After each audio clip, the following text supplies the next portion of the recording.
1600년경에 네덜란드에서 레벤후크라고 하는 사람이 있었습니다. 이 레벤후크는 무슨 일을 하는 사람인가 하니까 유리를 깎아가지고 렌즈를 만드는 아주 기술이 뛰어난 사람이에요.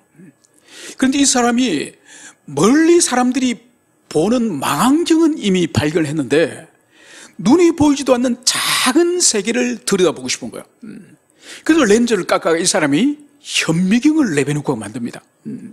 그래서 그전에는 우리 인체에 어떤 병이 걸렸을 때에 다른 어떤 미신적인 그런 전통적인 그런 방식으로 병을 쫓기 위해서 그렇게 애를 썼는데 오히려 의학적으로는 더 잘못된 방식을 선택했는데 이 레벤후크가 현미경을 발견해서 보니까 우리 손과 인체에 엄청난 박테리아가 있는 거예요. 이것이 전염되고 감염을 시켜가지고 질병을 일으킨 거예요. 그래서 지금까지 의학자들이 완전히 생각을 바꾼 거예요.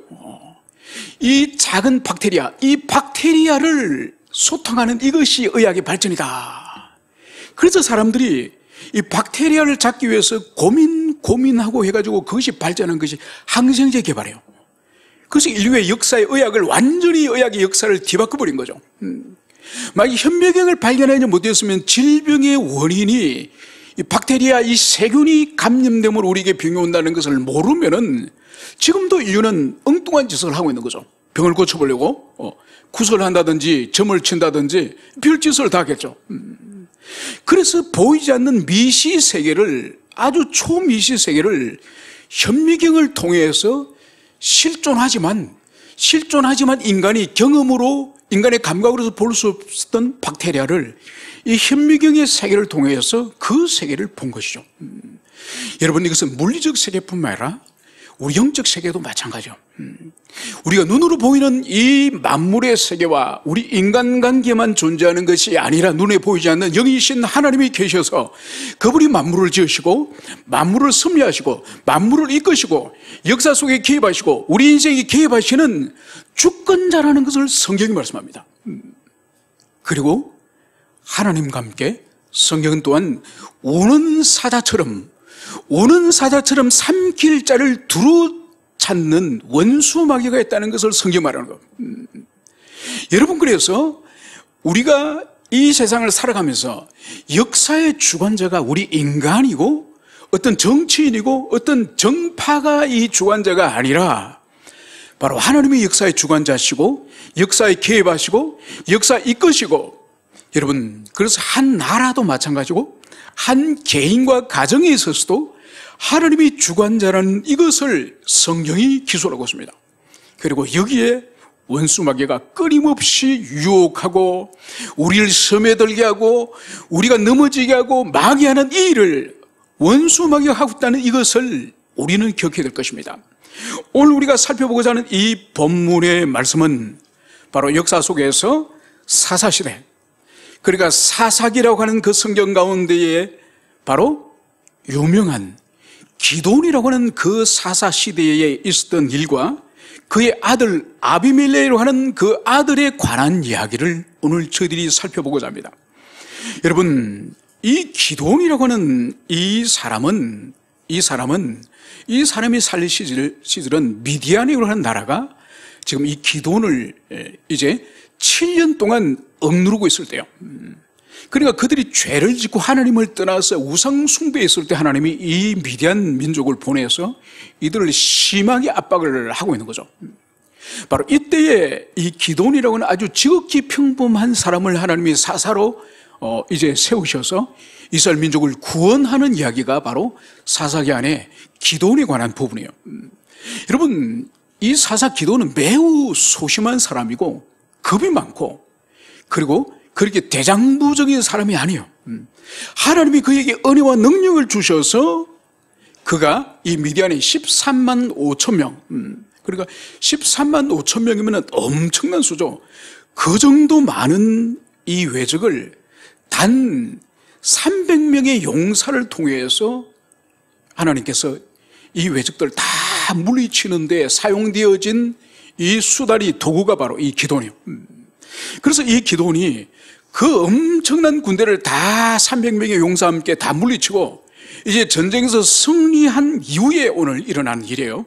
그래서 오늘 이 문맥은 전쟁에서 승리하고 승리한 전쟁의 영웅의 이 기도원의 이야기를 먼저 살펴보고 그의 아들의 이야기를 살펴보겠습니다.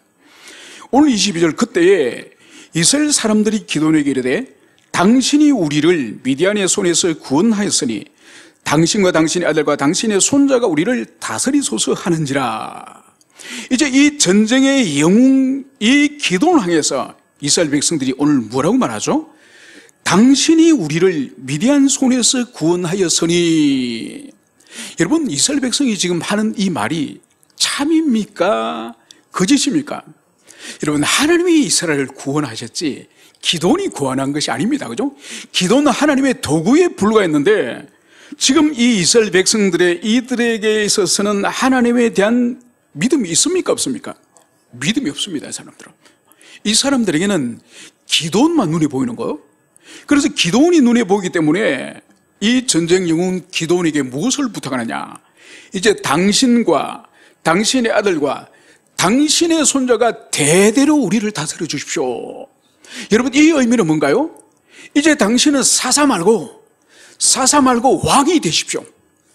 기도원 당신의 집안이 왕이 되어서 당신이 죽고 없더라도 아들이 다스리고 아들이 죽더라도 손주가 다스려서 대대로 우리 나라의 우리 민족의 왕이 되어 주십시오. 이 부탁을 하는 것을 볼 수 있습니다. 여러분, 여기서 우리가 이해하는 것은 사사는 절대로 세습되는 직분이 아니에요. 그러니까 왕직은 다윗의 자손들이 세습을 하고 그리고 제사장직은 아론의 자손들이 대대를 이어서 세습을 하지만은 사사는 하나님이 부르실 때에 당대 그 사람에 해당되는 거예요. 마치 선지자와 똑같습니다. 선지자도 하나님이 선지자로 부르신 그 사람이 선지자지 선지자의 아들이 또 선지자가 되는 것이 없습니다. 그것처럼 사사도 바로 그 사람만 사사인데 지금 이스라엘 백성은 너무나도 인본주의적으로, 왜냐하면 주변 나라에서 보니까 아버지가 왕이면 자식이 왕이고 손주가 왕이고 지금 이 사람들은 하나님의 백성이지만은 주변 나라의 왕정 정치에 영향을 받아서 지금 기도원에게 당신과 당신의 아들과 손주가 왕이 되어 주십시오.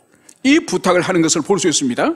바로 이 부탁에 대해서 오늘 기도원은 23절에서 이렇게 말합니다. 내가 너희를 다스리지 아니하겠고 나의 아들도 너희를 다스리지 않을 것이요 여호와께서 너희를 다스리라. 여러분, 이 문장만 보면은 이 기도원이 대단한 믿음을 가진 사람처럼 보이지 않습니까? 나도 너희를 다스리지 않고 내 아들도 너희를 다스리지 않고 하나님만 다스릴 것이다. 여러분, 참 믿음이 대단한 것처럼 보입니다. 여러분, 그러나 믿음은 그 사람의 말을 통해서 증명되어지는 것이 아니라 믿음은 삶을 통해서 증명되어지는 거예요. 그러면 기도원의 삶을 이어서 이제 우리가 살펴보겠습니다. 오늘 24절에서 기도는 이스라엘 백성들에게 왕을 거절했지만은 무슨 말을 하는지 이렇게 기술하고 있습니다. 내가 너희에게 요청할 일이 있으니 너희는 각기 탈취한 귀고리를 내게 줄지니라. 이는 그들이 이스마엘 사람이므로 금귀고리가 있음이었더라. 여러분, 지금 기도는 왕은 사형을 하면서 지금 이스라엘 백성들에게 전쟁에서 이제 얻은 이 획득한 이 전리품, 이 전리품을 달라고 하는데 이것이 귀고리라는 거죠. 여러분, 그 당시에 이 가나안 지방에 살던 이 사람들, 이방인들은 남자들은 귀걸이 합니다. 금으로 귀걸이 하고 여자들은 코고리를 해요. 코에 뚫어서 그것을 가지고 있습니다. 그래서 이 기도원이 눈여겨보았던 것이었습니다. 왕직은 이 사람은 별로 관심이 없어요. 눈여겨보았던 것이 바로 사람들이 탈취하여서 지금 전쟁의 노획물인 이 황금, 이 황금을 지금 요구하는 거예요.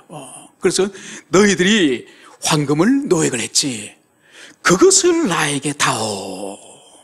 여러분, 여기서 지금 이 기도원이 요구했던 이 금은 사실은 이것은 기도원이 취할 수 있는 것이 아닙니다. 원래 고대시대 이 금을 전쟁에서 노획을 하면은 우리가 이미 민수기에서 보았던 것처럼 이 금은 하나님 곳간에 성전에 바치거나 안 그러면 이 왕국에 있어서는 왕이 취하는 거예요. 그리고 왕이 취하든지 대제사장이 취하여서 하나님의 성전 곳간에 바치는 것이 이게 금인데, 지금 이 기도는 금을 요구한 거죠. 자신이 대제사장도 아니고 왕도 아니면서 금을 백성들에게 요구한 것을 볼 수 있습니다. 바로 여기 대해서 오늘 25절을 무리가 이렇게 대답을 합니다. 우리가 절거히 드리리다 하고 겉옷을 펴고 각기 탈취한 귀고리를 그 가운데 던지니.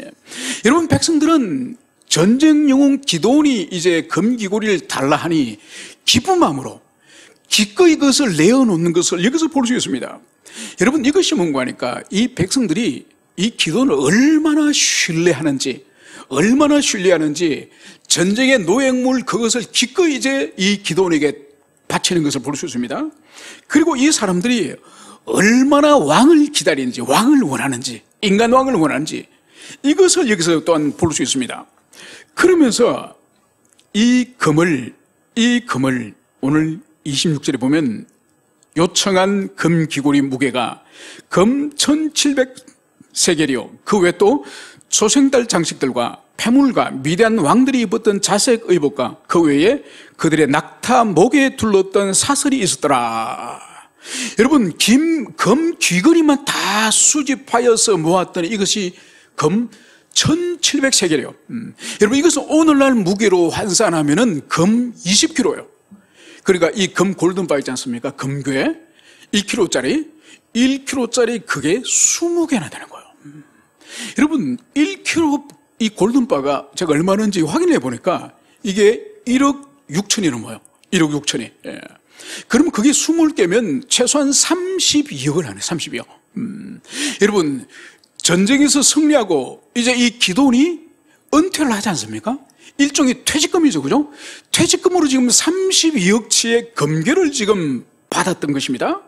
그리고 우리가 또 여기서 주목할 만한 것은 초생달 장식들과 패물, 그리고 미디안의 왕들이 입었던 자색 의복, 그리고 그들의 낙타목에 둘렀던 사슬.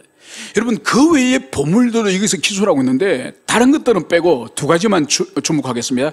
초생달 장식의 모양, 그리고 낙타목에 둘렀던 사슬. 여러분, 이것은 미디안 사람들에게 있어서 우상이 우상, 금으로 만든 우상이에요.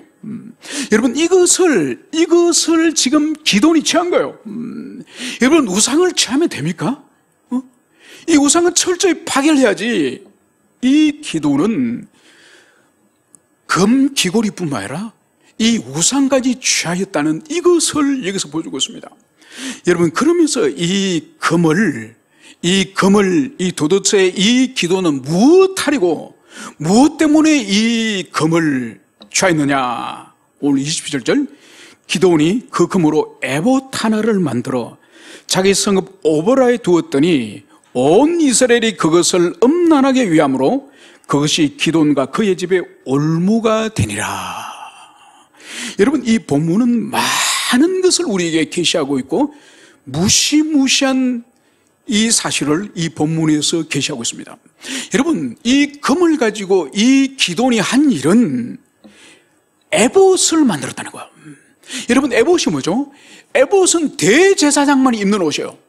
대제사장만이 입는 옷인데 이 에봇에는 뭐가 있는 거니까 이 에봇 안에는 12개 보석이 박혀있는 판결 흉패가 있습니다. 그리고 우림과 둠임이 또 이 속에 있습니다. 여러분, 이것은 뭔가 하니까 대제사장이 그 에봇을 입고 옷을 입고 이스라엘 백성들이 아니면 어떤 국가적으로 큰 어떤 사건이나 일이 발생했을 때에 이 상황에서 하나님의 뜻이 무엇인지 주님의 뜻을 구하고 주님의 뜻을 결정하는 데 사용되는 것이 바로 이 에봇 안에 있는 이 판결 흉패와 우림과 둠임이에요. 그래서 이것은 오직 대제사장만이 입을 수 있고 대제사장만이 소유할 수 있는 것을 이 기드온이 황금을 가지고 오늘 이 짓을 한 거예요. 여러분, 그리고 이것은 또한 뭘 또 의미하는 거니까 이 기드온의 야망을 보여주는 거예요. 지금 기드온은 왕이 없는 이 나라의 전쟁 영웅이기 때문에 그가 가지고 있는 영향력은 이미 백성들이 왕이 되어달라고 할 정도로 정치 군사적인 이미 왕이요, 왕.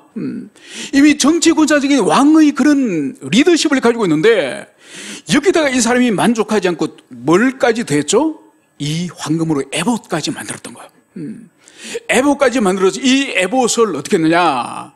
하나님의 성막이 있는 실로에 가서 하나님께 그것을 바쳤느냐? 안 해요.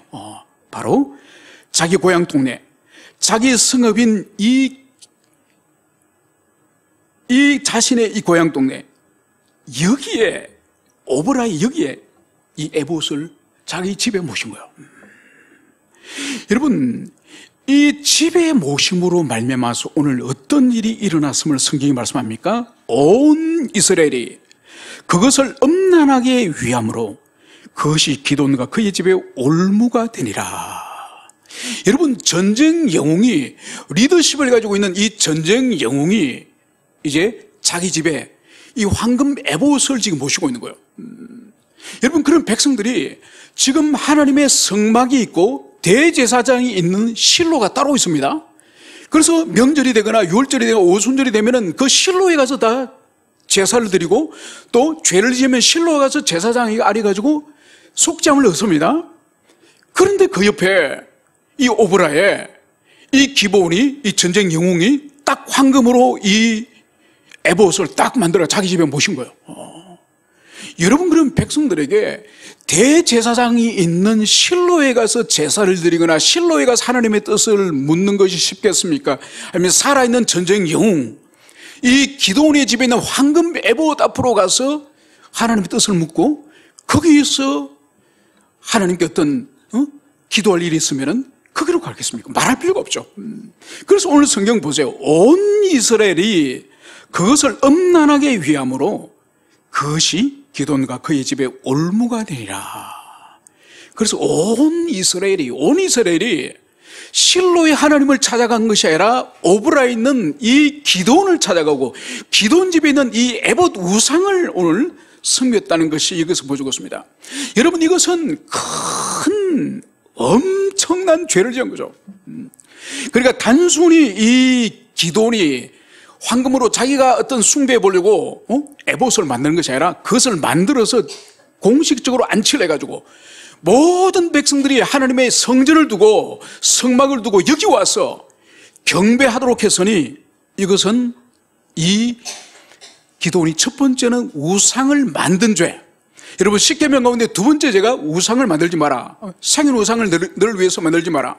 주님 말씀하셨죠? 만들었을 뿐만 아니라 이 백성 민족 전체를 하나님 앞으로 인도하는 것이 아니라 자기 우상 에봇 앞으로 인도했으니 민족 전체를 배교로 만든 엄청난 죄를 지었죠. 그래서 하나님의 성전과 대제사장의 이 주님이 만드신 영적 질서, 이 영적 질서를 이 기돈이 짓밟아 버린 거예요. 그래서 오늘 하나님께서는 그것이 기돈과 그의 집에 올무가 되리라. 여러분, 이 우상을 만들고 백성들을 우상 앞으로 인도한 이것이 바로 기돈과 그의 집에 올무, 즉 함정이죠, 그죠? 짐승을 잡거나 그것을 잡으려고 할 때 이 함정과 같은 것이 이제 이 우상이 그런 역할을 할 것이다. 이 말씀을 여기서 하고 있습니다. 여러분, 그러면서 오늘 29절에 보면 이제 요아스의 아들 유룹바알이 돌아가서 자기 집에 거주하는데 기드온이 아내가 많으므로 그의 몸에서 낳은 아들이 70명이었고 세겜에 있는 그의 첩도 아들 낳았으니 그 이름을 아비멜렉이라 하였더라. 여러분, 전쟁이 끝나고 이제 이 황금을 수거해가지고 이제 돌아가서 이 사람의 남은 여생을 말하는 거예요. 기드온의 남은 여생을 30절에 말할 때 아내가 많았으므로 그의 몸에서 난 아들만이 70명이다. 여러분, 다윗 왕에게 아내가 몇 명 있습니까? 10명이에요. 다윗 왕의 아들은 16명입니다. 여러분, 지금 이 기도는 다윗 왕과 비교할 수 없는 왕과 같은 삶을 살은 거예요. 전쟁에서 영웅이 되고 승리하여서 돌아와서 이 기도는 남은 여생을 거의 왕보다 다윗보다 더 많은 부인과 아들만 70명이니 딸을 포함하면 한 백수십 명이 됐겠죠, 그죠? 그러면 부인도 아마 수십 명이 됐을 겁니다. 백수십 명의 자녀를 낳을 정도면은 부인이 수십 명이 됐을 겁니다. 여러분, 이것이 보여주는 것은 뭔가 아닙니까? 이 기도원이 전쟁 승리 이후에 그의 삶의 이 목표가 방탕과 쾌락에 점친 그런 삶이라는 것을, 이것을 보여주는 거죠.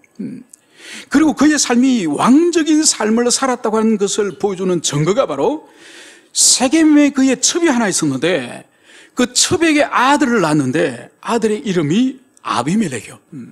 이 아비멜렉이라는 이 이름의 뜻이 뭔가 하니까 내 아버지는 왕이다. 그러니까 이 기도원이 자기 아들에게 이름을 지어주면서 자기 아들에게 내 아버지는 왕이다. 여러분, 그걸로 무슨 의미인가요? 내가 왕이라는 뜻이죠. 왕의 직분은 받지 않았지만 삶은 왕적인 삶을 왕처럼 살았다는 것을 여기서 보여주고 있는 거죠.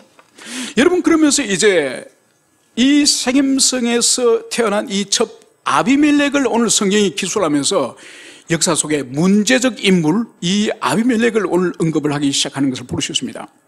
그래서 오늘 32절에 보면 기도원이 나이가 많아서 죽고 그의 아버지 모실에 장사되었다는 그것을 기술하고 있습니다. 이제 기도원이 죽고 난 이후에 이스라엘 땅에 무슨 일이 벌어졌는지 그것을 오늘 33, 34, 35절에서 말씀하고 있습니다. 기도원이 이미 죽음에 이스라엘 자손이 돌아서서 바알들을 따라가 언명하였으며 또 바알블릿을 자기의 신으로 삼고 이스라엘 자손이 주의 모든 원수들의 손에서 자기를 건져내신 여호와 자신의 하나님을 기억하지 아니하며 또 여룻바알이라 하는 기도원이 이스라엘에 베푼 모든 은혜를 따라 그의 집을 후대하지도 아니했더라. 여러분, 기도원이 죽고 난 이후에 이 패역함을 오늘 세 종류로 오늘 설명합니다. 첫 번째가 뭔가 하니까 기도원이 죽고 난 후에 이스라엘 백성들이 속히 돌아서서 바알을 섬기고 바알을 자기 신으로 삼았다. 그래서 하나님을 덩지고 바알 숭배로 돌아갔음을 보여주고, 두 번째가 하나님께서 자신의 주변의 모든 원수들로부터 구원해 주셨는데 그 하나님의 구원을 이들이 잊어버렸다. 이것이 두 번째의 죄고, 세 번째는 바로 기도원, 이스라엘 백성들의 그 전쟁 앞에서 바로 이 기도원이 나서서 300용사와 함께 나라를 구하지 않았습니까? 그런데 기도원의 지배에 대하여서 기도원에 대해서 감사하는 마음, 은혜를 잊어버렸다.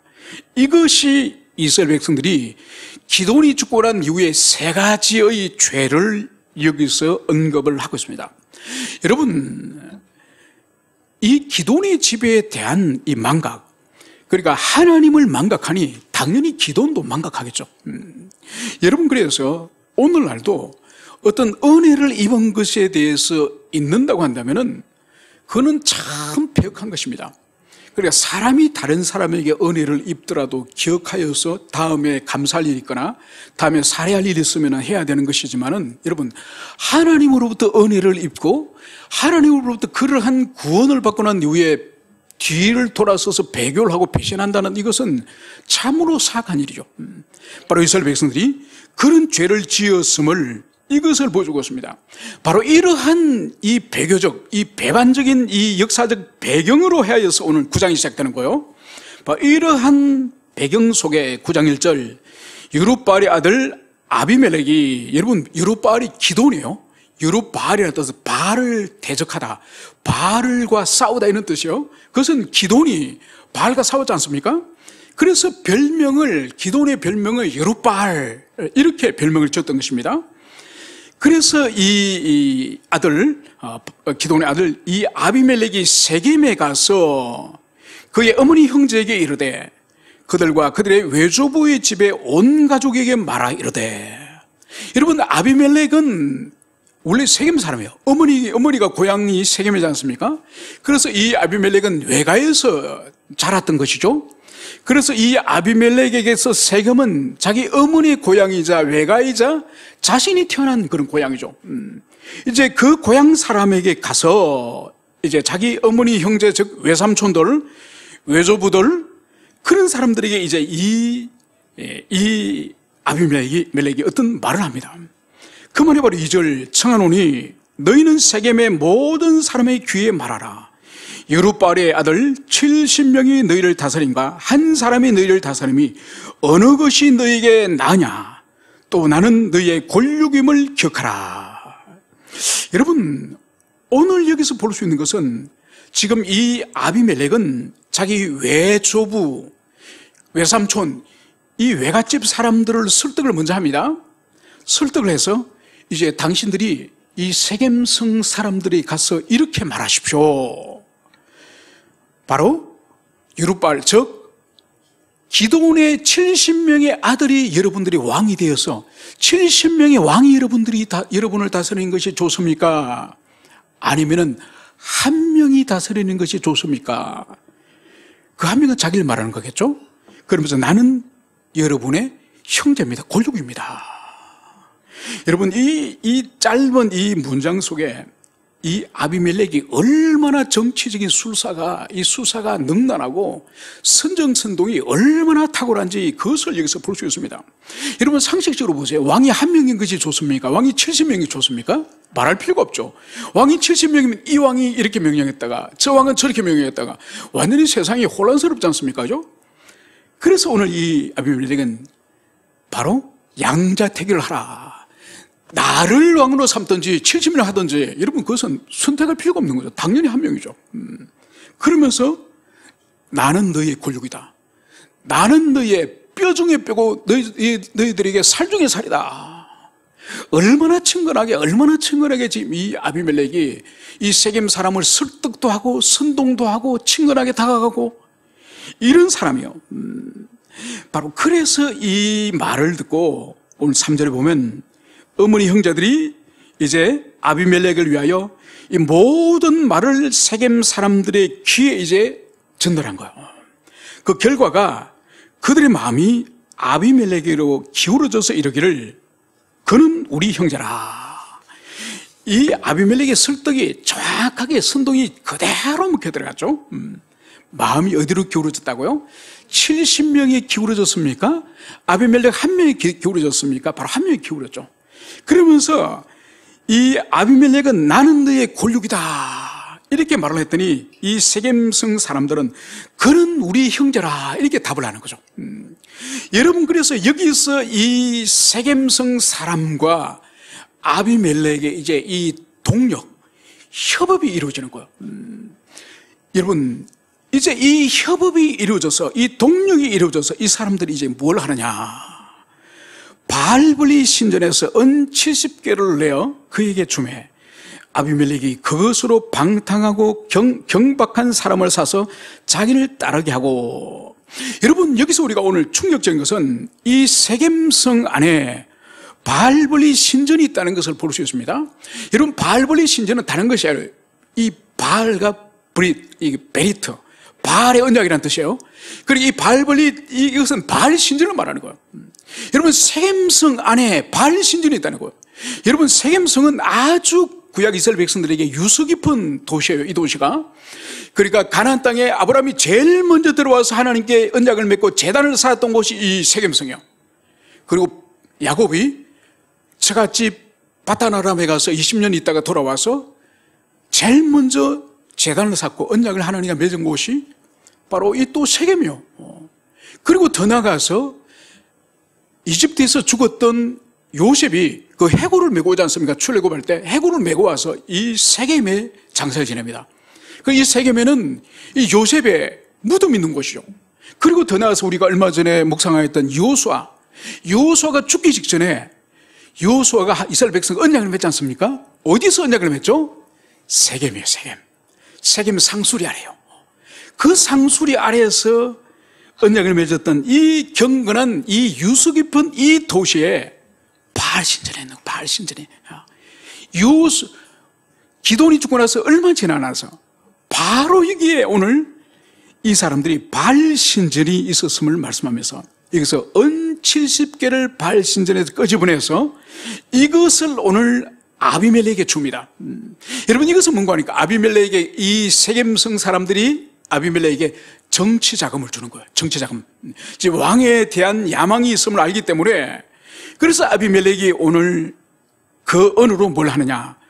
방탕하고 경박한 사람을 사서 자기를 따르게 하고, 여러분 그 더러운 돈, 우상을 숭배하는 그 더러운 돈을 가지고 이 아비멜렉이 하는 짓이 방탕하고 경박한 사람을 사서 자기를 따르게 하였다. 여러분 방탕하고 경박한 사람이라고 하는 이 의미가 뭔가 참 재미있습니다.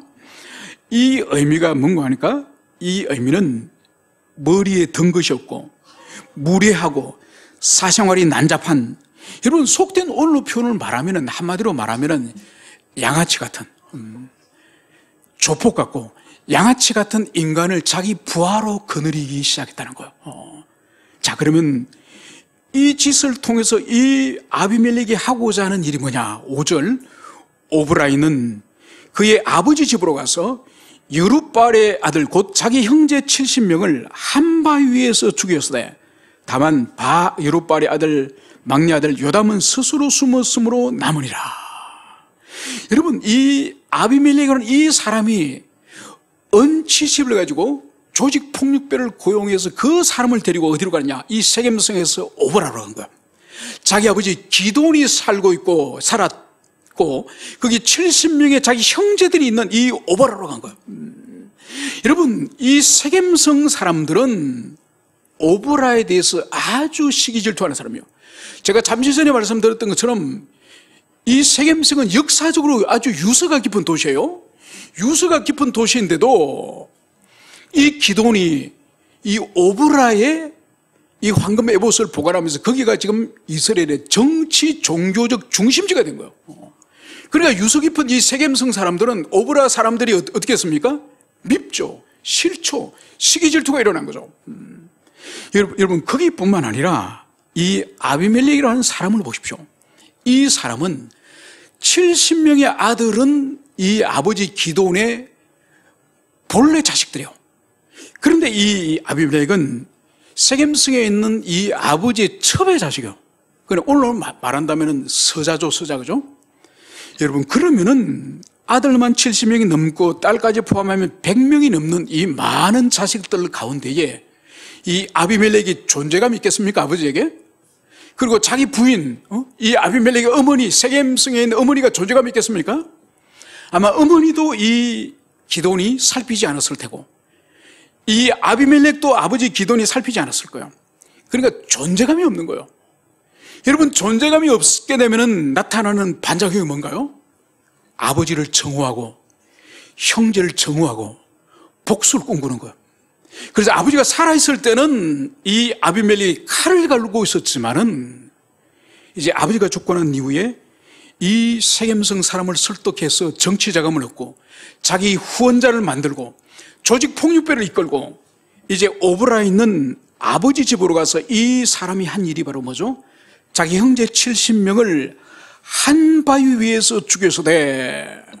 여러분 이 원문을 자세히 보면은 큰 바위 위에 70명을 올려놔놓고 집단 학살을 한 것이 아니라 바위 위에 한 명씩 불러내가지고 한 명씩 죽인 거예요.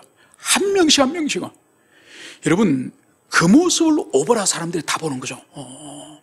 여러분 오보라 사람이 왕적인 존재였던 기드온과 그의 아들들을 한 명씩 한 명씩 이복 형제가 처단하는 그 모습을 보는 거예요.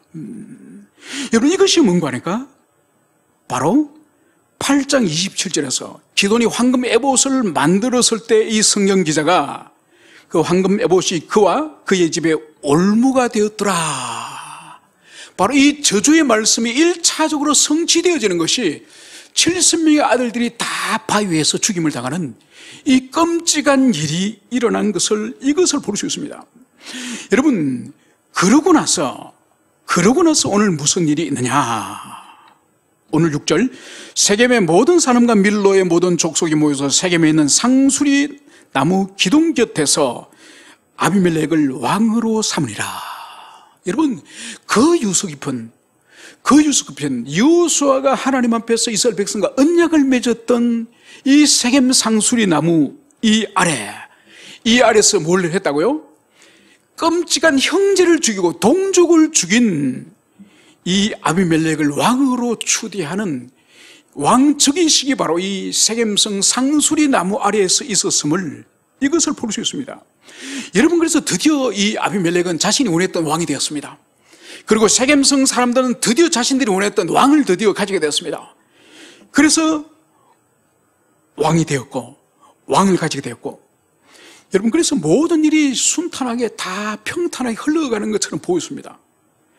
여러분, 이 짓은 뭔가 하니까 아비멜렉도 하나님을 살아계신 왕으로 인정하지 않는 것이요, 세겜성 사람에게도 이 사건은 하나님을 왕으로 인정하지 않는 반역이고 배교인 것을 볼 수 있습니다.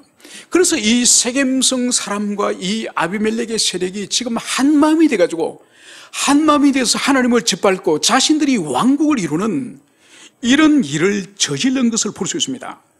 그러나 하나님은 여기서 개입하지 않으시거나, 하나님은 인간들의 일에 무관심하거나 악인들의 이 악행에 대해서 주님께서는 외면하시는 분이 아니라 하나님의 역사 속에 개입하시고 참여하시는 이것을 여기서 볼 수 있습니다. 그래서 이 9장 20절에 가면 이 살아남은 이 아들 하나, 이 요담이 이 그리심산 꼭대기에 올라가서 이 산 아래 세겜성이 있거든요. 그 세겜성을 향해서 외칩니다. 그 외치는 마지막의 이야기가 바로 이런 것이에요. 아비멜렉에게서 불이 나와서 세겜 사람들과 밀로의 집을 불살을 것이고, 세겜 사람들과 밀로의 집에서 불이 나와서 아비멜렉을 살 것이라. 여러분, 이 요담이 모든 말을 다 끝내고 마지막에 이 말을 하는 거예요. 그러니까 아비멜렉에게서 불이 나와서 이 세겜성 사람을 다 불태울 거라는 거죠. 그리고 세겜성 사람에게도 불이 나와서 이 아비멜렉을 불태울 거라는 거죠. 이 저주의 말을 하고 이 요담이 도망을 갑니다. 여러분, 그러면서 22절과 23절에서 하나님이 드디어 이 세겜성 사람과 아비멜렉의 하나님이 이제 개입을 하시니, 역사 속에 간섭하시니 이렇게 기술을 하고 있습니다. 아비멜렉이 이스라엘 다스린 지 3년에 하나님이 아비멜렉과 세겜성 사람들 사이에 악한 영을 보내어 세겜 사람들이 아비멜렉을 배반하나니. 여러분, 이제 하나님께서 이 세겜성 사람과 이 아비멜렉의 한 마음이 돼서, 악한 마음이 한 마음이 돼서 형제 70명을 죽이고 왕으로 등극했지 않습니까? 그래서 이 두 사람은 악에 있어서 완벽한 하모니를 이루는 그런 족속들이에요. 그런데 오늘 주님이 이 아비멜렉과 세겜성 사이에 어떤 일을 행하셨다고요? 바로 하나님이 악한 영을 보내심에, 그래서 서로 배신하도록 하였다는 이것을 여기서 볼 수 있습니다. 여러분, 여기서 우리가 주의할 것은 하나님께서 악한 영을 보내셨다고 말을 할 때에 직접 하나님의 악한 영을 이 세겜성 사람과 그리고 이 아비멜렉의 주님께서 직접 보냈다는 뜻이 아니에요. 여러분, 하나님 만약 그렇게 문자적으로 해석을 하면은 하나님이 사탄을 보내가지고 이 사람들끼리 싸움을 일으키고 분쟁하도록 하는 이 악의 이 주동자, 교사자가 하나님이라고 한다면 선하신 하나님의 성품에 있어서 이것은 맞지 않는 짓이죠, 그죠? 이거는 그렇게 해석을 하는 것이 아닙니다. 바로 뭔가 하니까 이 악한 영의 역사, 이 사단의 역사는 여러분, 하나님을 사랑하고 경외하는 자들에게 일어나지 않습니다. 바로 이 세겜성 사람이나 아비멜렉처럼 형제도 죽일 수 있고 동포도 죽일 수 있는 이 사악한 심령을 가진 사람의 마음을 사탄이 좋아하는 거예요. 그래서 사탄이 그들 마음속에 들어가서 역사하기를 하는 것을 하나님이 막지 않은, 하나님이 그것을 지켜주지 않는 하나님의 내버려 두심을 말하는 거예요. 그래서 하나님이 직접 사탄을 보내고 악한 영을 보내서 두 세력 간의 싸움을 일으킨 것이 아니라 바로 두 세력 간의 싸움이 일어날 수 있는 그 영적 상황, 정신적인 상황을 하나님이 내버려 두시는, 방해버리시는 이것을 여러분들이 가슴 깊이 새기길 바랍니다. 여러분, 그래서 이 일이 구체적으로 어떻게 진행이 되느냐, 이제 시간이 없기 때문에 저희들이 몇 구절만 읽도록 하겠습니다. 우리 9장 44절 45절로 우리 가도록 하겠습니다. 9장 44절 45절 두 구절만 우리 같이 함께 읽겠습니다. 시작. 아비멜렉과 그때는 돌격하여 성문 입구에 서고 두 무리는 밭에 있는 자에게 돌격하여 그들을 죽이니 아비멜렉이 그날 종일토록 그 성을 쳐서 마침내는 절명하고 거기 있는 백성을 죽이며 그 성을 헐고 소금을 뿌리니라. 아멘. 여러분, 이게 무슨 말씀인가? 중간에 있는 것을 생략을 했는데, 지금 이 세겜성 사람들과 이 아비멜렉 사이에 하나님이 악한 영이 역사하도록 하나님이 그것을 내버려 두셨다 그랬죠. 그래서 이 두 세력이 전쟁이 일어난 거예요. 전쟁이 일어나서 이제 싸우는데, 이 아비멜렉이 자기 어머니의 고향이자 자신의 고향이자 자기 외갓집이 있는 이 세겜성을 공격하는 거예요. 그래서 그 세겜성을 정복해가 불태우고 그 사람들을 다 죽이고 그 세겜성에 소금을 뿌리는 거예요. 여러분, 소금을 뿌리는 것도 이 저주의 표현이에요. 다시는 이 세겜성에 사람이 살 수 없다, 모든 생명이 살 수 없다고 저주의 표현이 바로 소금을 뿌리는 거예요. 여러분, 자기 태어난 고향, 자기 어머니의 고향, 자기 외갓집에 있는 이 자신의 뿌리를 이 아비멜렉이 스스로 그 사람들을 죽이고 그 땅에 소금을 뿌려서 저주하는 이 모습을 볼 수 있습니다. 여러분, 여기서 더 나아가서 이 사람들이 이제 피해서 망대로 도망가는 거예요. 망대로 도망가는데, 우리가 49절 망대로 도망간 이 사람들을 어떻게 했는지 49절 한 구절 읽겠습니다. 시작. 모든 백성들도 각각 나무가지를 찍어서 아비멜렉을 따라 보루 위에 놓고 그것들을 얹어있는 보루에 불을 오매 세겜 망대에 있는 사람들이 다 죽었으니 남녀가 약 1000명이었더라. 아멘. 여러분, 이게 뭔가 하니까 이제 세겜성이 불타고 거기서 있는 사람들이 다 죽었죠, 그죠? 그러면서 일부의 사람들이 도망을 간 거예요. 세겜 망대로 하는 곳으로 도망을 갔는데, 그 망대의 이 지하실 또는 비밀 장소로 이 사람들이 약 1000명이 숨어 들어간 거예요. 그런데 이 아비멜렉이 그들까지 찾아내가지고 그 보루 밑에 불을 지펴가지고 이 사람 다 불태워줍니다. 불태우고 질식시켜 죽이는 거예요. 얼마나 끔찍하게 죽입니까? 자기 고향 사람들을. 이것으로 끝나지 않습니다. 이 아비멜렉이 이 세겜성 옆에 있는 이 데베서, 이 데베서 성도 아마 이 아비멜렉에게 반역을 했던 것 같습니다. 이 성을 어떻게 처리하는지 오늘 50절부터 57절까지 전체를 우리 한번 읽겠습니다. 시작. 아비멜렉이 데베에 가서 데베스에 맞서 진치고 그것을 점령했더니 성읍 중에 견고한 망대가 있으므로 그 성읍 백성 남녀가 모두 그리로 도망하여 들어가 문을 잠그고 망대 꼭대기에 올라간지라. 아비멜렉이 망대 앞에 이르러 공격하여 망대 문에 가까이 나가서 그것을 불사를 하더니 한 여인이 맷돌 윗짝을 아비멜렉의 머리 위에 내려 던져 그의 두개골을 깨뜨리니 아비멜렉이 자기 무기를 든 청년을 급히 불러 그에게 이르되 너는 칼을 빼어 나를 죽이라. 사람들이 나를 가리켜 이르기를 여자가 그를 죽였다 할까 하노라. 그 청년이 그를 찌르매 그가 죽은지라. 이스라엘 사람들이 아비멜렉이 죽은 것을 보고 각각 자기 처소로 떠나갔더라. 아비멜렉이 그 형제 70명을 죽여 자기 아버지에게 행한 악행을 하나님이 이같이 갚으셨고 또 세겜성 사람들의 모든 악행을 하나님이 그들의 머리에 갚으셨으니 여룹바알의 아들 요담의 저주가 그들에게 응하니라. 아멘. 여러분, 이제 이 데베소로 하는 이 성읍으로 이제 이 아비멜렉이 발길을 올렸습니다. 그래서 이 성도 불태워 죽이려는 거예요. 불태워 죽이려고 나무를 베서 나무를 꺾어서 이 성 밑에 가서 불을 지르려고 하는데, 이 성 가까이에 가야 될 거지 않습니까?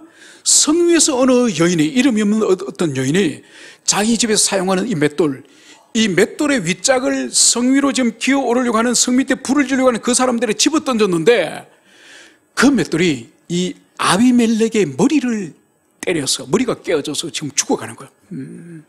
죽어가는 이 아비멜렉이 죽으면서도 부끄러움을 알아서, 수치를 알아서 전쟁터에서 서로 찔러서 죽이는 것이 아니라 여인에게 죽는 것은 가장 수치스럽게 생각합니다. 그것도 무기가 아니라 맷돌에 맞아 죽으니 얼마나 부끄럽습니까? 그래서 죽어가면서 자기 무기를 들고 있는 자들에게 너가 나를 죽여라. 나중에 내가 사람들에게 여자가 던진 맷돌에 맞아 죽었다는 그 소리 듣기 싫다. 너가 나를 죽여라. 그래서 그 자신의 부하가 칼로서 이 아비멜렉을 찔러서 죽인 거예요. 여러분, 이러므로 이 전쟁이 끝납니다. 여러분 보세요. 머리를 이 맷돌이 맞아서 머리를 깨뜨렸다고, 이 의미는 바로 뭔가 하니까 이스라엘의 참된 머리 누구신가요? 참된 머리는 하나님이세요. 그런데 그 하나님을 거부하고 이 아비멜렉이 스스로 이스라엘의 왕 머리가 되길 원했지 않습니까? 하나님이 거짓된 이스라엘의 머리, 이 아비멜렉을 여인이 던진 맷돌로 그 머리를 깨뜨린 거예요. 너는 가짜 왕이다. 너는 참된 이스라엘의 머리가 될 수 없다. 그래서 머리를 깨뜨림으로 말미암아서 이 아비멜렉의 반역을 하나님이 심판하시는 거예요. 그리고 오늘 이 아비멜렉의 손을 통해서 세겜성이 불타지 않습니까? 사람들이 다 죽임을 당했죠? 아비멜렉에서 불이 나와서 세겜성을 살 것이고 세겜성에서 불이 나와서 아비멜렉을 살 것이다. 이 말씀이 오늘 그대로 성취되어지는 것이 이 말씀인 것을 볼 수 있습니다. 이제 이 결론을 맺도록 하겠습니다. 여러분, 하나님은 우리 한 사람 한 사람의 인생뿐만 아니라 한 가정, 한 나라에 있어서도 주님은 방관자가 아니라 주님은 주관자세요. 그래서 주님은 역사를 이끌어가는 분이시고 우리 인생을 이끌어가는 분이 하나님이시라는 이것을 여러분들이 가슴 깊이 새기시길 바랍니다. 그래서 인간이 어떤 음모를 꾸미거나 계획을 세워서 자기 인생을 자기가 이끌어보려고 하고 나라를 자기 마음대로 손에 넣어서 한번 이끌어보려 하지만 여러분 안 됩니다. 하나님이 주관자예요. 두 번째로 여기서 볼 수 있는 것은 악한 씨앗은 반드시 악한 열매를 거둔다는 거예요. 아무리 작은 죄라 할지라도 아무리 큰 죄라 할지라도 반드시 때가 차면은 그 죄와 불순종의 열매는 반드시 거두게 된다는 이것을 우리가 볼 수 있고, 그리고 우리가 여기서 볼 수 있는 것은 또 무엇이냐. 여러분, 이 기도를 보세요. 이 아버지의 우상 숭배, 우상을 만들고 이 우상 숭배는 그의 집안에 하나님께서 말씀하신 것처럼 올무가 되었죠. 그죠? 그래서 자신의 이 자녀들이 어떻게 됐습니까? 전멸하는 그 역사를 가져온 거예요.